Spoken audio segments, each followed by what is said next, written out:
Hey guys, welcome back to another video. So today we are going to be reviewing Super Mario Bros. 3. So this game is a lot more closer to the first game where there was a player 1 and player 2 game, which is taking turns with Mario and Luigi. But what's new is the hub worlds, and these are actually pretty cool. And also, this game looks amazing, like it's really colorful. I'm surprised this was made on the same console that the first Mario game even released. And there are so many new power-ups, like the frog, the Tanuki suit, and there's just so much. And plus, when you run in this game, you jump a lot higher when you hit the top speed. So now there's like a meter that, it shows you your top speed, and the themes are a lot more interesting in this game. It's just so good. This game's platforming is a lot more interesting. There's a lot more techniques than level design, and look how good the grass looks in this game. It just looks plain green. It just fits so well in the environment. I don't even know what to say. There's this one level where you're running away from the sun that's trying to get you. That's insane. And also, sometimes there's this random, tornado thing that's trying to suck you in, and, it's just so dang cool. And also, this also fits more with the sun, because it's also in the desert, too. So, I also think that's really dang cool. And you know what's also cool? An airship level. Yeah, I'm not even joking, there's an airship level.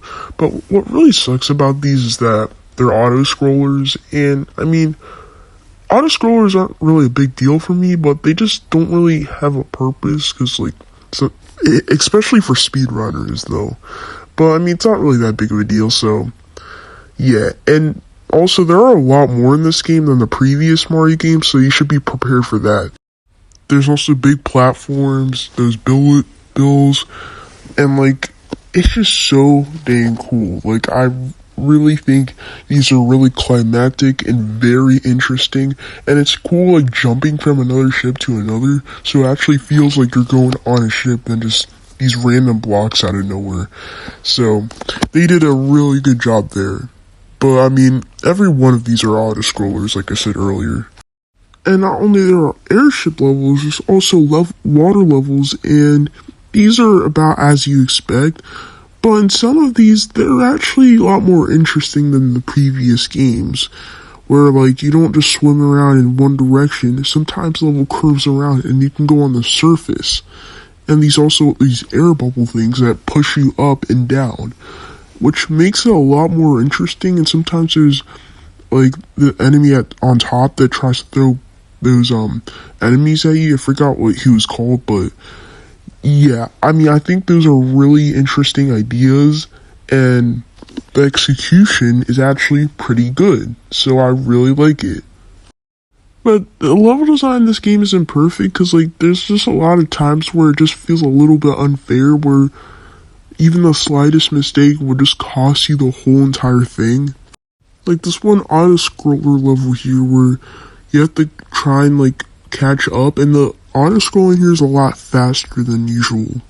Or at least it feels like it. Okay, so now we're going to talk about the Boom Boom boss fights, and these boss fights are the easiest in, the whole series. These bosses are so easy. But, at least they don't, take, 30 minutes in order to defeat them. So, they're just harmless, but, there's no point of really making bosses that are just, this easy. Look how easy this was. There's also the Koopalings are actually a pretty cool idea. And, they're better than Boom Boom, but they're still easy, but they're not really that big of a deal. I don't think the bosses were the point, the selling point of this game. And also there's this one power up here, I forgot what it was called, but it's the one I'm using right now, which has Mario, turn into a statue, to ground pound on the ground. And sometimes it's not really that useful, but sometimes you can ground pound on enemies, and then you can make them die, so, that's cool. And also, this game has a bigger story than usual, where Toad and this guy on the throne is at the castle, and well, Peach has been captured at like usual, but Mario is being helped by Toad this time than him just randomly being at every castle. And also there's these mini games here that help you get extra power-ups, which are really cool, and it does help. And you can also get 1-ups too. And y'all want to know something else too? Is that at the end of like every level, you hit the I don't even know what it is, but you get a card, and sometimes if you get a star, then you can get extra 1-ups with it. And also there's also Luigi, which I'm pretty sure in this game they kind of changed him of how he played before to him just playing exactly like Mario, which kind of sucks though, because I kind of liked Luigi being a little bit different. But I mean, I'm glad he's not like slippery, but I wish he at least had a higher jump though. That was way like better and useful in the levels. But I mean, it's not really that big of a deal though. But I mean, I usually play Luigi because he's really fun. But also the final level of this game is insanely hard. Like, it's not like hard, but it feels like a maze where like you have no idea what's going on. Like, look how many doors there are. Like, where am I supposed to go?